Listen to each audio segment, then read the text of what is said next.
Hello friends, welcome to my channel.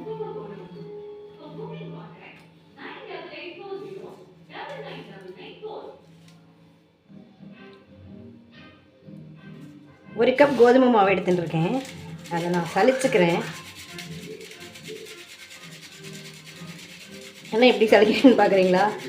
இப்படி சலிச்சா எங்கேயும் அங்கேயும் ரொம்ப இறையாமல் ஈஸியாக இருக்குமா. இது என்னுடைய பையன் சொன்னது ஐடியா. அதனால நான் அதை ஃபாலோ பண்ணுறேன்.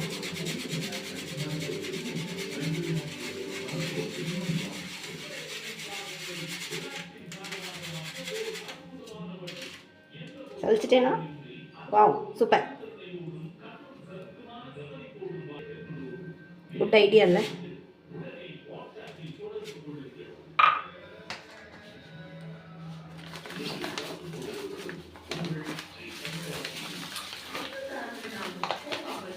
ஒரு கப் அளவுக்கு கோதுமை மாவை எடுத்து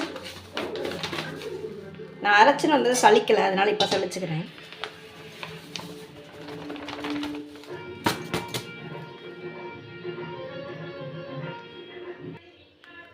ஒரு கப்புக்கு 3/4 கப் அளவுக்கு ஒயிட் சுகர் எடுத்திருக்கேன்.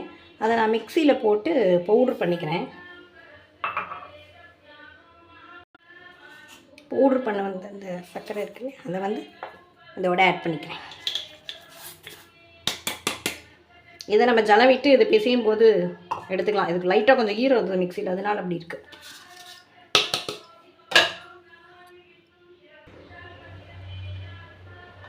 பிஞ்ச் அளவுக்கு சால்ட்டு போட்டுக்கிறேன். அதே சேம் ரேஷியோ அளவுக்கு கொஞ்சமாக சமையல் சோடா போட்டுக்கிறேன். இது தேவையில்லைன்னா ஸ்கிப் பண்ணிக்கோங்க. ஆனால் இது மஸ்ட்டு. இதுக்கு கொஞ்சம் நமக்கு கிறிஸ்பாக கிடைக்கணும் இல்லையா, அதுக்காக தான். இல்லைன்னா ரொம்ப கடுக்குன்னு இருக்கும். பட்டர் கொஞ்சம் போட்டுக்கிறேன். நீங்கள் இதுதான் போட்டுக்கணும்னு இல்லை, நெய் இருந்தால் கூட விட்டுக்கலாம். ஆனால் இதெல்லாம் போட்டால் தான் உங்களுக்கு இந்த பிஸ்கட் சாஃப்டாக இருக்கும். நான் பண்ணுறது கோதுமை பிஸ்கட், அதை சொல்ல மறந்துட்டேன். ஓகே, இதை ஃபுல்லாக இப்போ மிக்ஸ் பண்ணிக்கணும், அவ்வளோதான். சப்பாத்தி மாவு நம்ம போய் செய்கிறோம் இல்லையா, அந்த அளவுக்கு இந்த வெண்ணெயை ஃபஸ்ட்டு நம்ம இது பண்ணிக்கலாம். நீங்கள் வேணால் அதை மெல்ட் பண்ணி கூட அதில் ஊற்றிக்கலாம். கொஞ்சம் கொஞ்சமாக வாட்டரை ஆட் பண்ணி மிக்ஸ் பண்ணிக்கிறேன். கொஞ்சம் கூட குறைவாக போனதுன்னா நீங்கள் மாவு ஆட் பண்ணிக்கணும். டபால்னு ஊற்றுறதுனால கொஞ்சம் அதிகமாக எடுத்துக்கலாம். ஏன்னா நம்ம சுகர் போட்டிருக்கனால கொஞ்சம் மிக்ஸ் பண்ணும்போது இலகி தான் வரும். ஃபுல்லாக மிக்ஸ் பண்ணதுக்கப்புறமா நீங்கள் சப்பாத்தி மாவு கூட கொஞ்சம் இலக்கமாக இருந்தது அப்படின்னா மாவு ஆட் பண்ணிக்கலாம். சுகரும் அதே மாதிரி உங்கள் டேஸ்ட்டுக்கு தகுந்த மாதிரி 1/2 கப் 3/4 கப் அந்த மாதிரி. எனக்கு கொஞ்சம் இப்போ மாவு தேவைப்படுறது. அகெயின் நான் சலிச்சிட்டு இதில் நான் கொஞ்சம் ஆட் பண்ணிக்கிறேன்.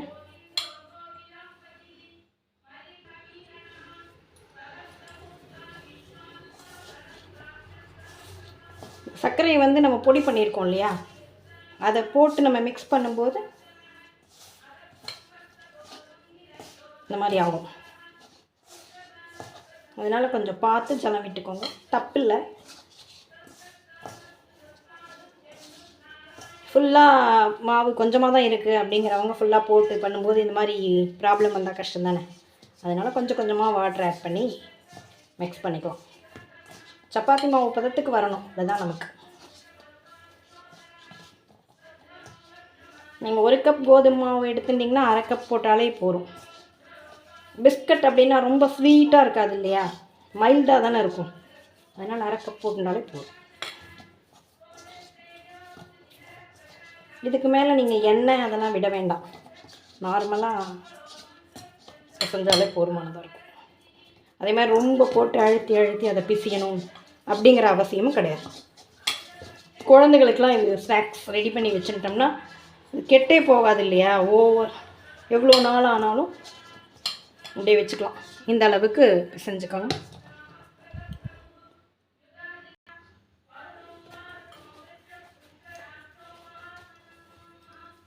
நமக்கு எல்லாமே இந்த மேடை தான்.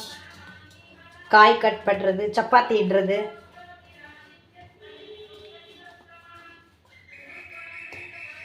எல்லாமே இதுதான் எனக்கு சௌகரியமாகவும் இருக்கும்.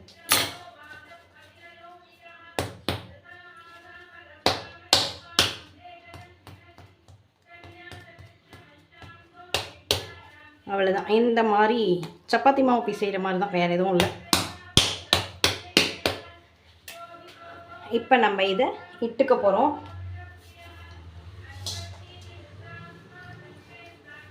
எந்த அளவுக்கு அப்படின்னு நான் காட்டுறேன். திக்னஸ்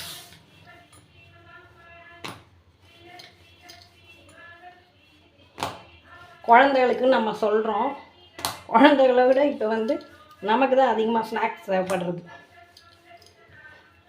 சும்மா இருக்கும்போது எதையாவது சாப்பிடணும்னு தோன்றுறது இல்லையா? ஒன்றே ஒன்று தான் சீக்ரெட், சாப்பிடணும்னு நினச்சா சாப்பிட்ருங்க.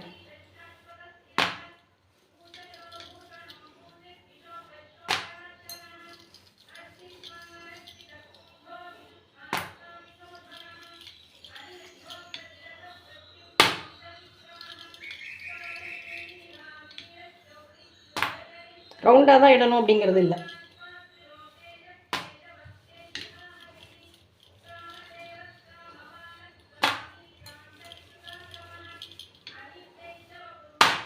கட் பண்ண தானே போகிறோம், அதனால தான் ஏதோ வருது இது, அதனால் இடுறேன். சில சமயம் அமீபா மாதிரி கூட வரும் இடும்போது கொணக்கொன்னலாம்.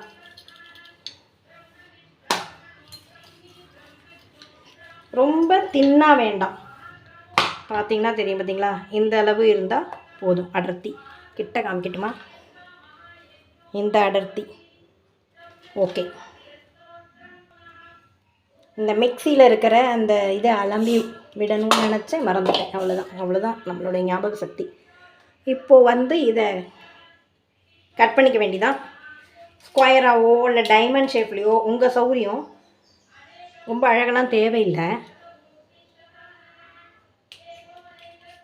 ஈஸியாகவே கட் பண்ண வரும்.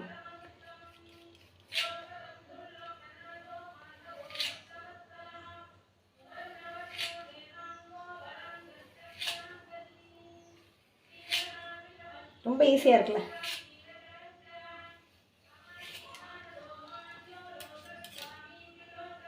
இதுலேயே நம்ம இப்படி கோடு போட்டுக்க வேண்டியதான். இப்படி போடும்போது மட்டும் கொஞ்சம் பார்த்து போட்டு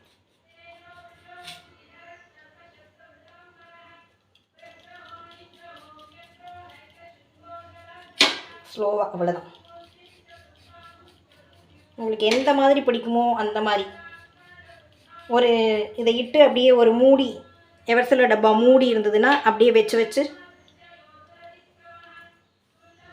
பூரிக்கெல்லாம் நம்ம அழகாக இருக்கணுங்கிறதுக்காக பண்ணுவோம் இல்லையா? அந்த மாதிரி ரவுண்ட் ஷேப்பில் கூட நீங்கள் கட் பண்ணி பண்ணலாம். அவ்வளோதான், வேலை முடிஞ்சுது. திக்னஸ் இப்படி இருக்குது பாருங்கள். அடுப்பில் ஆயில் வச்சு ஹீட் பண்ணிக்கணும், மீடியமாக வச்சுக்கோங்க. ஆயில் ஹீட் ஆனது இப்படி தொட்டு பார்த்தா இங்கே இந்த சூடு தெரியும். ஹீட் ஆன உடனே மீடியமாக அடுப்பை வச்சுட்டு நம்ம அதை போட்டு எடுக்கணும். நான் கொஞ்சம் அகலமான வாண்டியாக வச்சுருக்கனால ஆல்மோஸ்ட் நான் எல்லாத்தையுமே ஒரே தடவையில் போட்டுக்கலான்னு நினைக்கிறேன்.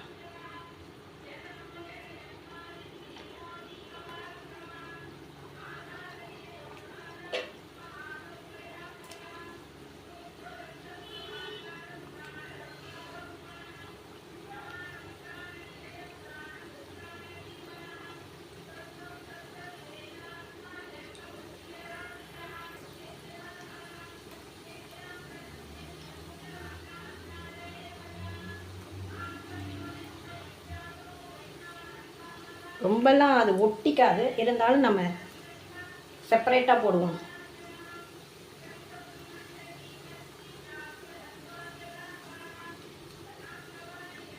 அதே மாதிரி இது போட்ட உடனே போட்டு கிளறக்கூடாது. ஃபியூ மினிட்ஸ் அப்படியே விட்டுடணும்.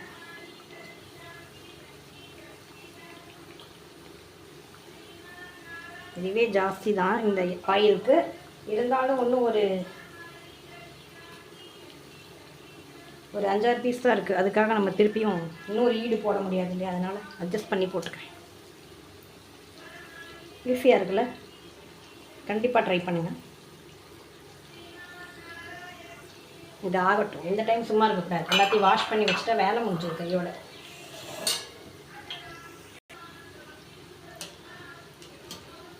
ஓரளவு வெந்திருக்குன்னு தெரிஞ்சதுக்கு அப்புறமா மெதுவாக திருப்பி விடுங்க. இதை இன்னும் கொஞ்சம் வேணால் அந்த திக்னஸ் வந்து கம்மி பண்ணிக்கலாம். ஆனால் ரொம்ப இப்போ சப்பாத்தி பண்ணுற மாதிரி பண்ணிட்டோம் அப்படின்னா அது வந்து எப்படின்னா அப்பளம் மாதிரி உடச்சி சாப்பிட்ற மாதிரி ஆகிடும். அவ்வளோதான், கிறிஸ்பினஸ் ஓவர் ஆகிடும்.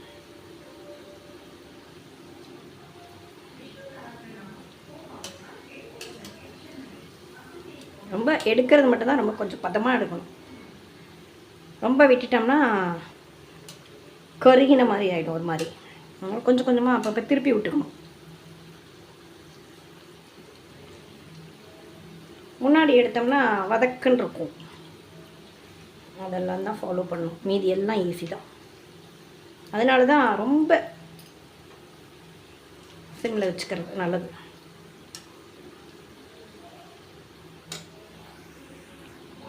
எடுத்துக்கலான்னு நினைக்கிறேன். இதை விட்டோம்னா இன்னும் கொஞ்சம் அடுத்த கலருக்கு சேஞ்ச் ஆகிடும். இது ஓகேவாக தான் இருக்குது. நம்ம இப்போ ஒவ்வொன்றா இப்படி எடுக்கிறதுக்குள்ளே அடுத்தது கருகிடும் இல்லையா? அதனால்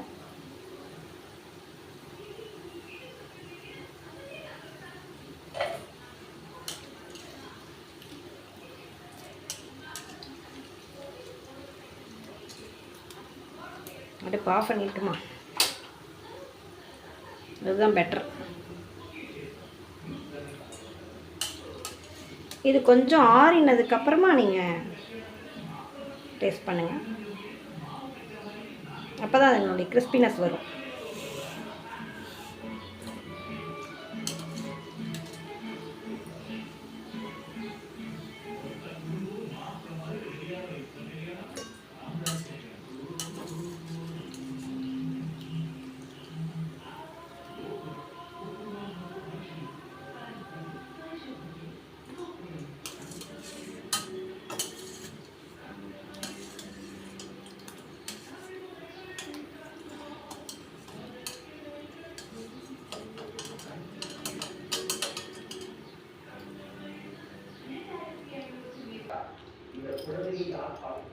நைன்டி 90% ஆறிப்போச்சு.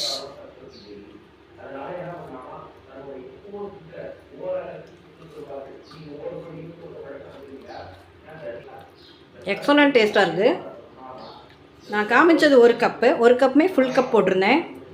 அது இல்லாமல் நம்ம மிக்ஸ் பண்ணதுக்கு அப்புறமா ஒரு 1/4 கப் அளவுக்கு தேவைப்பட்டது இல்லையா மாவு, அதுக்கு வந்து நான் 3/4 கப் அளவுக்கு தானே சுகர் போட்டேன். அதனால இது ஸ்வீட் ப்ளஸ் கொஞ்சம் போட்ட சால்ட்டையும் எடுத்து காமிச்சு சூப்பராக இருக்குது. ரொம்ப ஸ்வீட்டாலாம் இல்லை, அவ்வளோ டேஸ்ட்டாக இருக்குது. கண்டிப்பாக டேஸ்ட் பண்ணி பாருங்கள், ட்ரை பண்ணி பாருங்கள்.